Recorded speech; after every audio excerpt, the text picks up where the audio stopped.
Hello, and welcome to the Tips with Tony podcast. I'm Tony Marinucci, your registered dietitian, helping you get healthy one bite at a time. I am super excited for you to listen to this next interview. I am virtually in front of Margaret. You already know her if you've been listening to the podcast because she attended, we co-hosted a body image webinar / workshop a few weeks ago, and I had decided to actually put it up on the podcast. So you probably have heard part 1 and part 2. And if you didn't, I know you're definitely going to want to listen to it after this. But we've decided to kind of take some of the information that we talked about in the webinar, but also kind of transition more into relationships. Right now during COVID, you might be living with your significant other, and maybe it's brought up some things that you're really not sure how to deal with, you're uncomfortable with. At first you thought it'd be great, you're going to spend all this time together, and now you're like, oh my God, we're spending all this time together, and I don't know if we should be together. And there's just so many things that we can discuss with relationships. As you guys know, for me, relationships are important because I truly believe they're going to impact your mood. They're going to impact your happiness. They're going to impact so many things. And I believe in making all relationships important, whether it's a romantic relationship or a friendship or a coworker. I think your relationships really can be the difference between like a mediocre life and a really, really awesome life. So I think that is what we're going to talk about mostly today. So without further ado, I want to introduce you to Margaret. Margaret, welcome to the podcast. Hi, I am so excited to be here and having another conversation with you. Yeah, very excited. So my first question to all of my guests is for you to introduce yourself by sharing who you are, what you do, and why you do what you do. Okay, my name is Margaret Doherty, and I am a licensed marriage and family therapist in New York.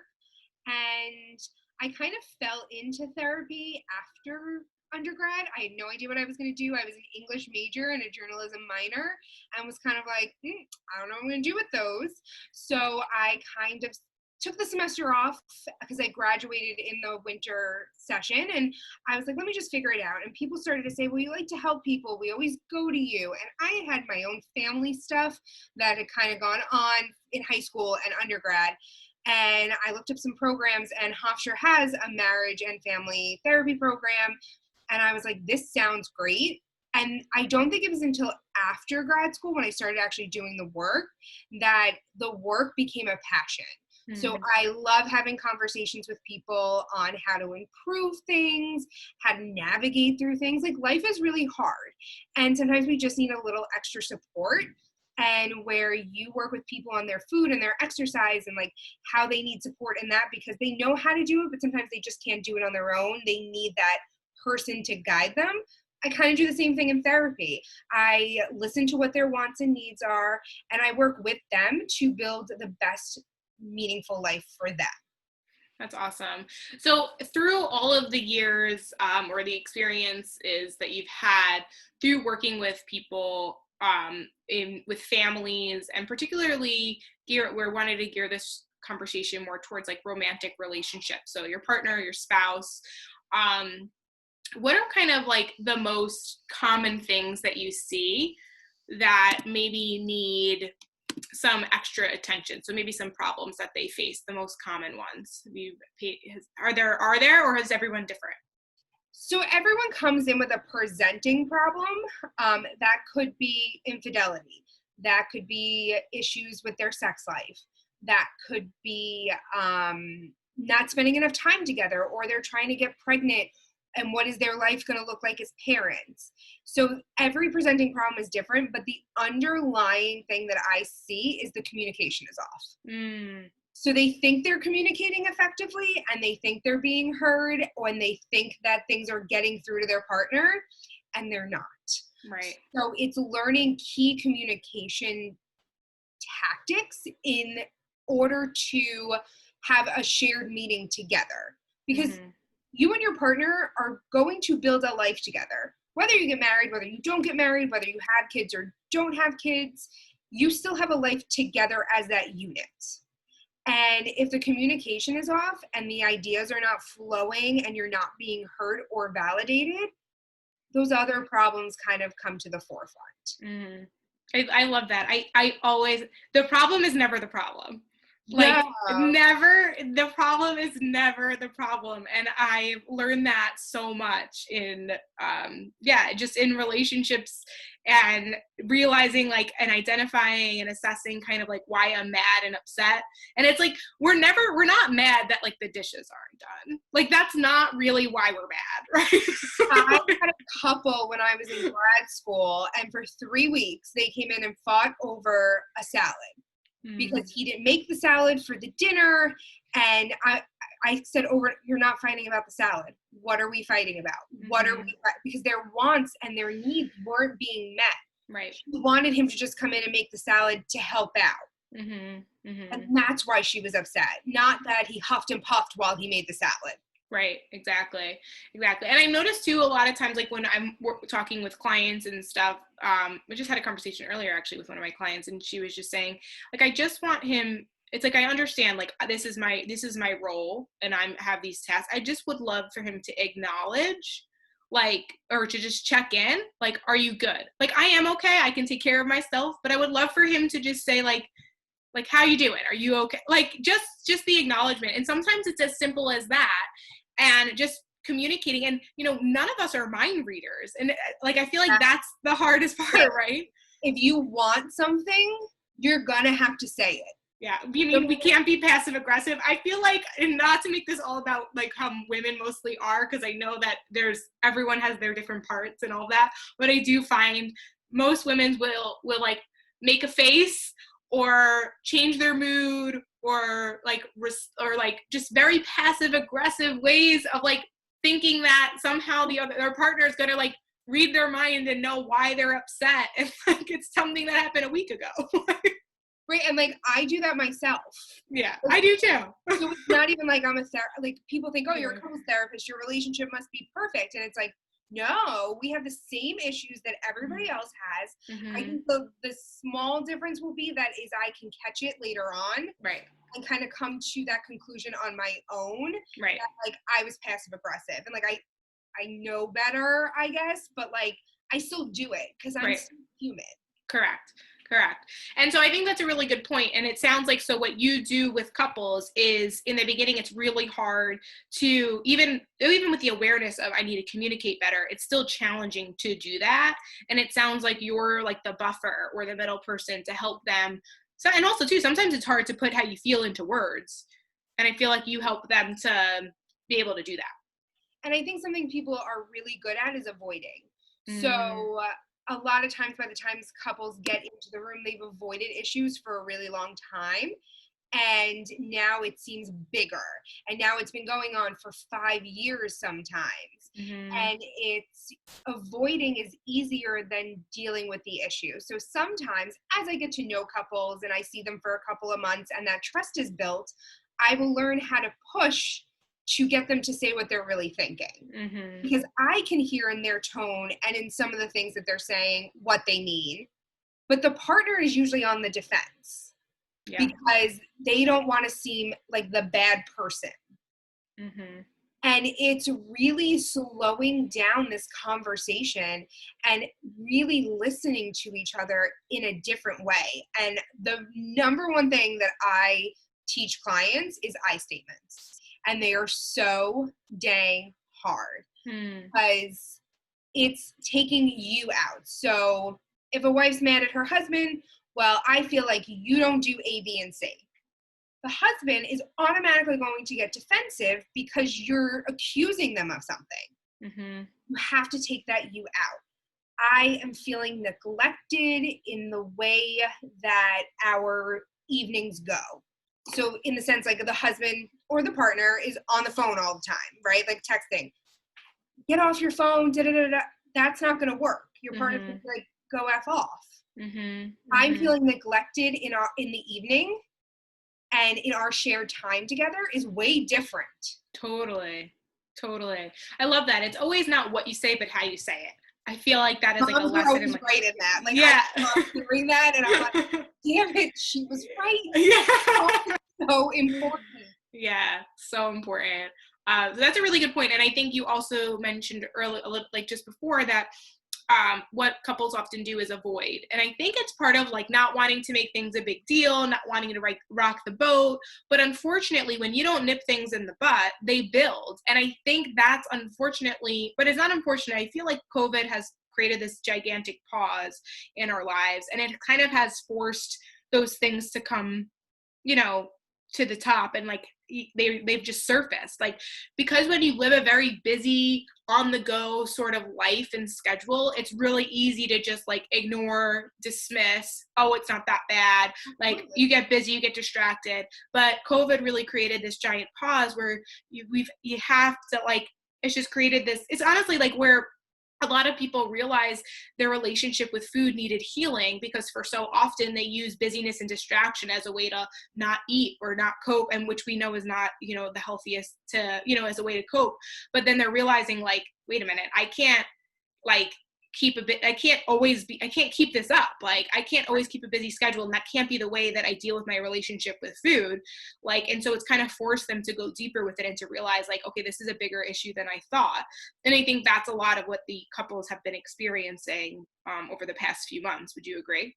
I do agree. And some of the things that you're seeing is people are starting to panic in their relationships because they're like, oh my God, I don't know if I want to be with this person after being quarantined with them. And here's the thing, we're not built to spend 24/7 with our partner. Married, not married, like that is not normal. Even if couples work together, they probably have moments where they're separate. Right. They probably have different obligations and different meetings, so they do part ways in some way, shape, or form.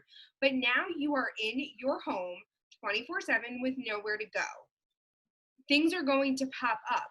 Plus, the extra layer that, like, everyone is stressed. Yeah. Like, this was so out of the norm, something I don't think anyone really thought would ever happen, could ever happen. And everyone was trying to deal with it in their own ways.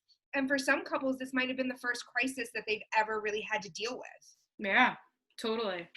And I think that it caused a lot of panic of like, do I even like this person? And here's the thing. You're probably not going to like your partner 24/7, whether you're quarantined with them or not. Right. And that's okay. That doesn't mean that you don't need to be together. It just means you need to look at what's pinging you. What is it that is annoying you? Is it a habit of theirs that, like, you usually aren't around because they do it while they're working, like humming or something like that, and all of a sudden it's like, if they hum that song one more time, I'm going to throw a pillow at them. Or is it like something deeper? Like, it's also the partner kind of looking inward and saying, why am I feeling this way? And what else am I going through that could be heightening my sensitivity to my partner? And then what do I need from my partner to help me through this? I mean, in order for that to work, you have to tell your partner what you need, whether you're together a year or 15 years. 100%. I think that is so powerful. And I think there's a huge part of you taking responsibility and understanding, like, what are you currently going through? Are you super stressed? Does this always irritate you? Is it just recently been irritating to you? And really kind of checking in. And I think if you do that and then communicate, and then, like, there's no change, then that might be another conversation. I guess I'm wondering from you, like, how do you know, and I know it's probably different for everyone, but like, how are there some clear things that, like, okay, this is like worth a relationship worth holding on to, working through our issues, kind of, we know it's not going to be perfect, but the goods outweigh the bad sort of situation, versus, okay, we've done all of the things and maybe this was a blessing in disguise and COVID happened for us to realize, like, maybe we're not meant to be together. And I don't know if there's a clear-cut answer, except if you're in that situation, is to kind of, if you really feel you need to leave, then maybe you need to leave. Like, nobody but you knows your relationship. Even the couples that I'm with you for 50 minutes a week. Right. You also only tell me what you want to tell me. I don't go home with you. I don't have a camera. So, especially couples therapy, like, you have to commit to being authentic and really laying out what's going on.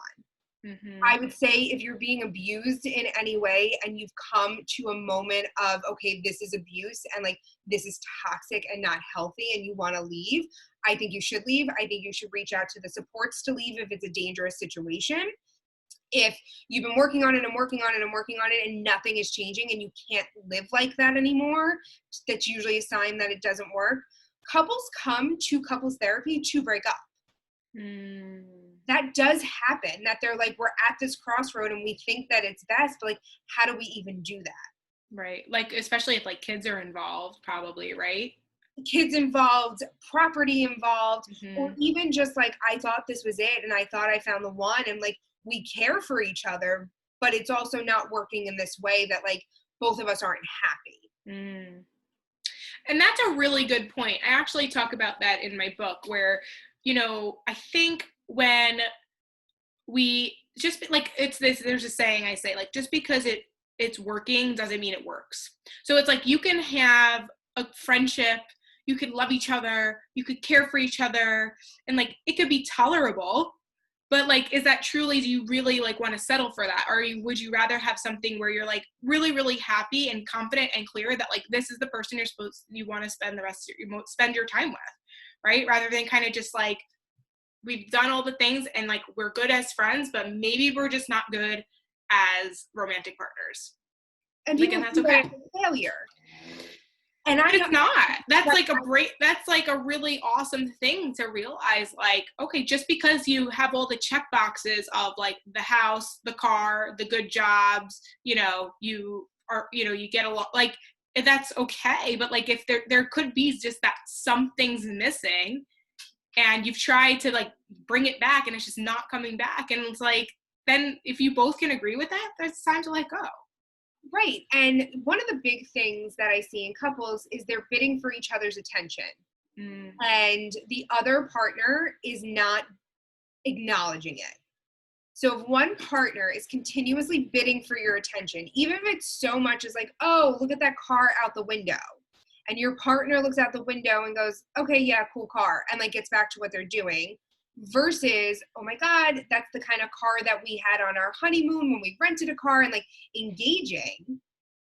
That person made that bid for your attention about the car. And if you just quickly pass it by, that person is going to stop bidding for your attention because it doesn't feel good for that not to be validated. So if you're finding yourself continuously trying and trying and trying and your partner's not grabbing and they're not investing in what you have to say and putting things into your emotional bank, then maybe that's time to reevaluate what's going on. Yeah, that makes sense. All right, so let's go on the flip side then. Like, how do you know you're in a successful relationship and that it is something worth holding on to? I think when couples fight, every couple will fight. The couples that say that they don't fight either are avoiding to the highest degree or they're lying. Because you're not, again, we don't get along with anyone else in our lives 100% of the time. Friends, family members, your boss, your coworkers. Like, I have probably... Yourself. Right. I have more arguments with myself than anyone. Right. So the fighting is not the problem. Yeah. Fighting is not the marker of, are we not doing okay? It's, are we repairing after the fight? Right. Are we coming back together? So if you are able to maybe have your moment, and maybe it's not the nicest moment, maybe it's not the classiest moment, and you walk away from it, and then at some point soon after, you as a couple are able to come back together and be like, what was that all about? What was that really about? Because again, it's not about the salad. Right, exactly. So, and having those conversations, that shows that you are investing into this relationship and you are able to be self-aware and say, hey, I did this wrong. Hey, this was hurtful. And having that open communication, knowing that you're going to be heard on the other side. If you're able to do that, I would say that you are on the way to what you can define as a successful relationship. I do think it varies based on people's wants and needs. You have some couples that want to spend every day together. Right. You have other couples that appreciate their alone time and their separate space. So it is very individualized. Yeah, definitely.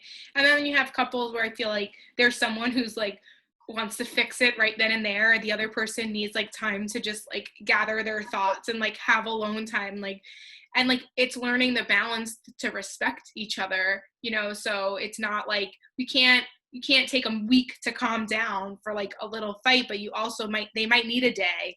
And then if you're the someone who's like a fixer and you're like want to fix it right then and there, you might need to respect like you need maybe like 24 hours before you can revisit this. And having that conversation of what it looks like and where can you compromise. If somebody has 24 hours, can you take 12? Right. And can that other person then for 12 hours really give that other person the space to work through it? Right. But if you're not talking about it, then that person is quiet for 24 hours, and the person that wants to fix it is in such a high anxiety of like, what's going on, instead of just knowing like that's how that person processes, and we've established that this is how we're going to tackle that. Right. Totally. Oh, this is such good stuff.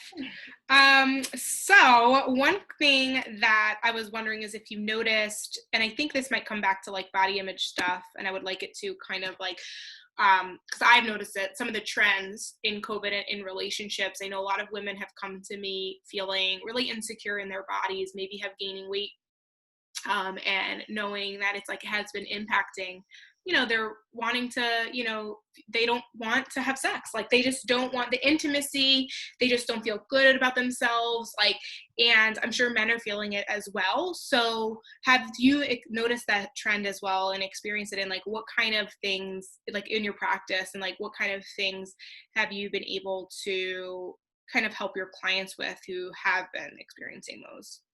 So I think COVID has brought up a lot of insecurities. Mm-hmm. And especially when it comes to sex and your partners and being naked and having your body touched, if you're not feeling comfortable in your body, your partner is going to feel that. Yeah. Again, talking about it, because if your partner is bidding for your attention in a sexual way and you just keep saying no and not explaining why, eventually your partner will no longer bid for your sexual attention. Mm-hmm. And then that can cause some resentment and it can become a bigger problem. Mm-hmm. I think we tend to forget as humans that if somebody is making bids for us in a sexual way, they are attracted to us. They want to have sex with us. They are not just doing it to do it. Mm-hmm. And how can we remind ourselves, hey, like my husband loves me. My husband tells me how sexy I am. My wife touches me and makes sure she's always touching me, even if it's like a small touch during the day. Like, take a moment and look at what's actually going on. Mm-hmm.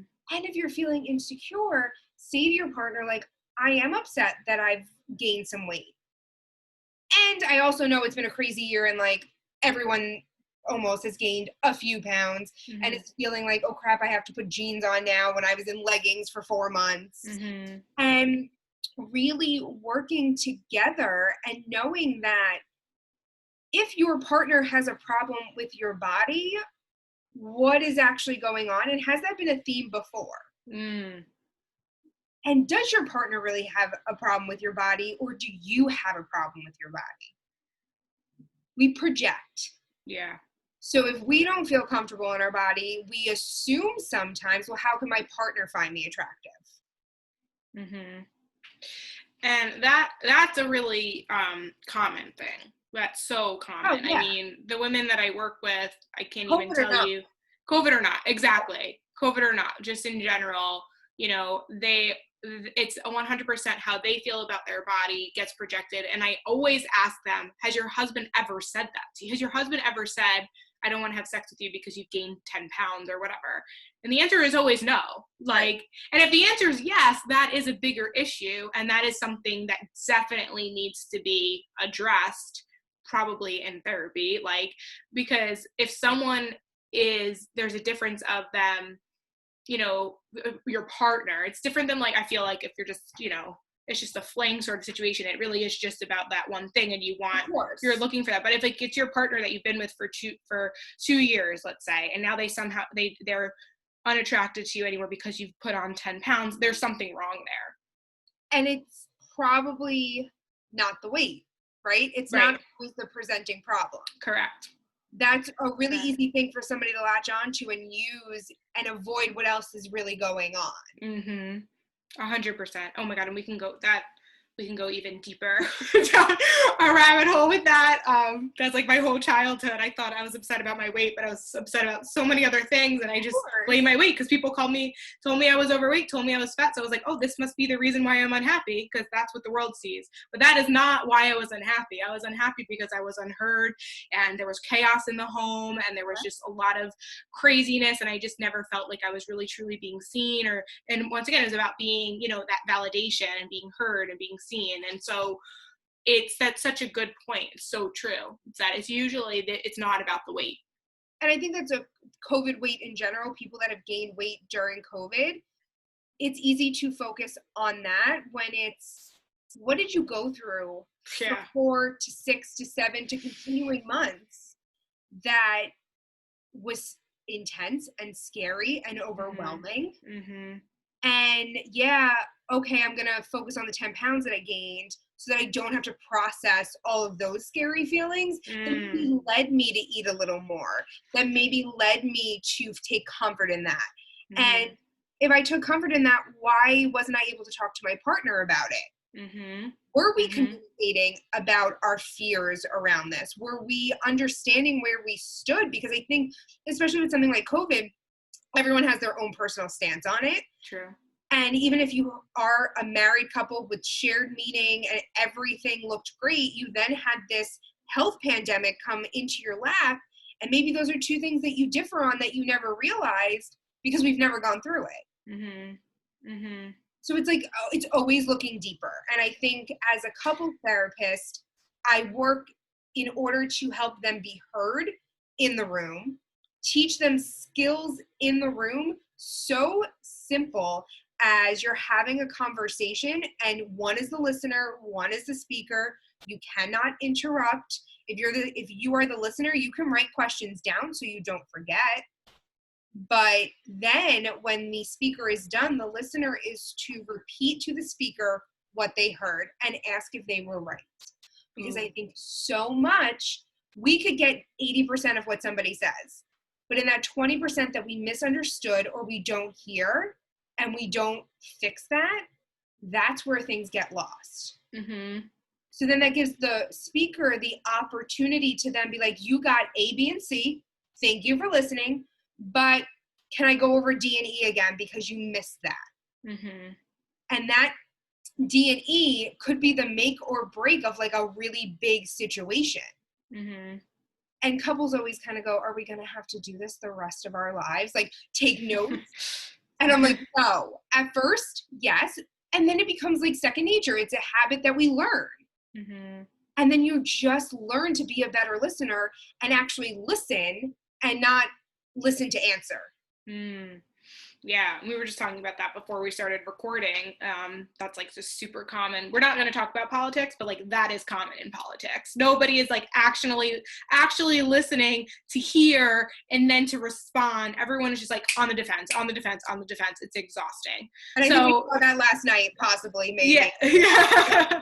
Everyone was calling them an event like UFC. Yeah. So it's just, but it's exhausting. And it's, of course, and to me, it's not productive. And I'm sure that's how relationships are feeling. If you just go back and forth and no one's hearing each other, everyone's just saying things and no one's really being heard, like you're not going to get anywhere. You're not going to get any headway. Everyone who thinks they're right is going to continue to think they're right. And that's it, right? Where in a relationship, it's understanding that, there's parts of you that might not be right. And you have to really be able to own that and communicate with that. And then there's the other person on the other end who has to like understand that you're trying your best.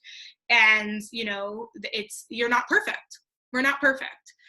And I think it's just having those conversations that are going to help in general, just to have a better relationship. You have to own your shit. Yeah. And it's Absolutely. so hard. especially in a relationship, especially if you feel like the relationship is rocky, and especially if you're fearful that if I own my shit, my partner will leave. Mm-hmm. Yeah, and that's a really big one, because that, I think that's why people don't speak up about things, or is because they are afraid of losing the relationship. But are you really having a relationship that's so fragile that you feel like you can't speak up about what it is that you want and need? Right. And it's taking Right. that look at the relationship and like, why am I afraid to say how I feel? Right. Is it 100%. because of the reaction? Is it because of my own stuff? Right. I mean, I can have couples come in and we can do couples therapy for 2 months. And then I start to notice that maybe one or both partners has their own stuff. So I will refer out and say, like, Right. you need to go see an individual therapist. If they're both going to go see individual and it's that much that they really need to do some of their own work, I will stop the couples therapy at that time and say, like, listen, go to your individuals, kind of work through your stuff, and then come back to me, because you will be clearer on what you want. Yeah.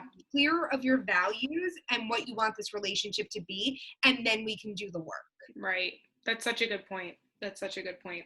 So I guess one question that I think would be worth addressing is knowing the signs that a couple should seek professional help from a licensed therapist. Because I feel like it's common to go at the brink of things when things are really rocky, and but like, are there other signs that someone should seek therapy before it's like all the way to the surface of like no point of no return sort of situation? Absolutely. I mean, I am a therapist, but I'm also a huge advocate for therapy. Mm-hmm. In the Catholic Church, you have to go to pre-Cana before you get married. And it's like a 1-day thing, and you like take a test, and okay, you guys can get married, you guys can live with each other. Wow. Maybe A 1-day test. right. Like it's a weird, I'm not married, so I haven't taken it, but I've had friends that have gone for it. But like, going to therapy to figure out what your life is going to look like together and have those really hard conversations with somebody that can help you navigate it is a good thing. Mm-hmm.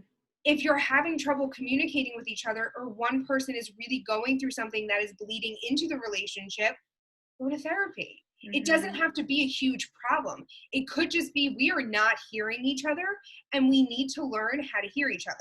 It doesn't mean you need to be in therapy for a year. I feel like people think if I sign up to go to therapy, then I'm like locked in and I have to go to so many sessions and I need to be in it for a long, long time. You want to come in for 3 months before you get married and kind of figure out how you're going to live together and share your space together and get through those kinks of when you learn to move in with somebody. You know, everyone's always like, oh, well, we've gone on vacations and I've stayed at their house for a week. And I'm like, that's not living together. It's not the same. It's definitely not the same. It feels like it will be, but it's not, because when you don't live together, you have your own space to go home to. You can decide to not stay that night. Right. You can decide to leave. Mm-hmm. You're living together, that home that you go to, that partner will be there regardless. Right. I think couples therapy can be so beneficial. And like you said, it doesn't have to be at the brink of divorce or brink of a breakup or this huge thing happened. Mm-hmm. I think every couple could use it. I mean, I look at my own parents now, like looking back with all my education, I'm like, gosh, you guys maybe should have like figured some of this stuff out. Mm-hmm. Mm-hmm. And not that they were a bad couple, they were a great couple. Mm-hmm. They were together until my dad died, so it wasn't even like they got divorced or anything. They were a good couple. Mm-hmm. But communication sometimes was messy. Mm-hmm. And Yeah. it's okay to ask for help in your relationship. We're not supposed to have it all figured out. Right. In life, not just in your relationship. Like, I think that's the thing. And then getting help, there's no shame in that.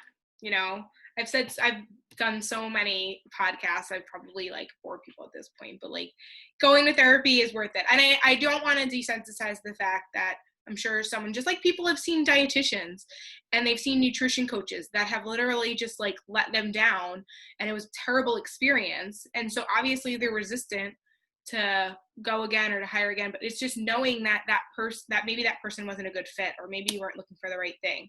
But when you work with someone and you're in therapy with someone who truly understands you, who truly gets you, who truly wants what's best for you, they're only going to help you go forward. So if you had a bad experience, those who are listening in the past, give it another go, try again. You got it. It's like same thing with dating, right? You've dated a bunch of men or women or whoever, and you realize, okay, they're not for you, but you learn something from it, and now you know what to look for and what to avoid, and to find someone that's gonna kind of really help you be a better you. That's really what it's all about. And that could be harder in couples therapy because you're not looking for a fit for one person, you're looking at a fit for two. Yeah. And I'm sure that you've probably experienced having one person that's like, I so want to do this, and the other person that's like, he or she dragged me here. 95%. Yeah. I tell two people are like, all right, yeah, let's go, let's do this. Yeah, there's never like, we decided in a calm conversation that like, I feel like that'd be the easiest therapy session for you ever. If you had like two people that were like, we're ready for this, we're gonna do this, you'd probably see them for like 2 weeks and they'll be like, okay, we're good. Right. And like, that's fine too. If you want some tools, if you want to like put it in your toolbox, that's fine. But usually one wants it more, and getting the other one to buy in. And like, all right, well, you told your partner that you're gonna come, so let's do this, and like, let's see what we can get out of it. Yeah, definitely. Oh my God, this has been so many good topics, such a great conversation. Is there anything that we didn't talk about that you felt like is important? You had some really great nuggets in there. I know in the previous, in the webinar, you talked about end statements, and you totally like even just shared that today, but you didn't, like, it was just so good. And then, the thing about like having one person listen and the other person taking notes and like truly listening before they respond. I think those are some really good tactics. Is there any other like specific maybe tactics or takeaways that our listeners can kind of maybe bring to their relationship? Maybe like, say, I listened to this podcast today and they suggested this, or is there anything we didn't talk about that you felt is important for us to shed light on today? I think it's important, and I said it before, but really to own your shit. And I will say that to my clients just like that, that we are not perfect humans, so how can we be perfect in a relationship? And relationships ebb and flow. And sometimes one partner has to carry the other partner because of life situations. And that's okay. And there will be time where that roles reverse and the other person's going to need to be carried. And that it really is a partnership. It really is, how do we both make this work? And how do we both stay happy? And if you're feeling unhappy in your relationship, or you feel like something's off, bringing that to the table with your partner and saying like, can we have a conversation about this? And maybe you're not feeling the same way, and I need to get off my chest how I'm feeling, because then that partner has an opportunity to reassure you. Don't stay in your head about everything, because it makes it 10 times worse. The anxiety of what we think is going on is usually way worse than what's actually going on. So if you can, work to be honest with your partner and see where that takes you. And if all of this honesty comes out of this box that's been packed and it's a lot, seek out a therapist and be like, okay, well, now we've opened Pandora's box and we realize there's a lot going on. How do we work through this? Because we want to work through this. Right. That's really helpful.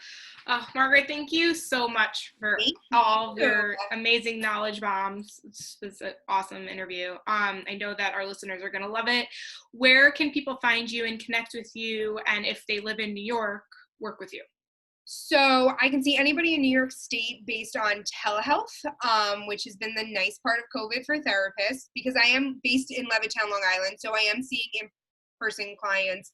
But if you are in the state of New York, I can absolutely work with you. You can find my info, probably best is my Instagram, which is at MargaretD_LMFT.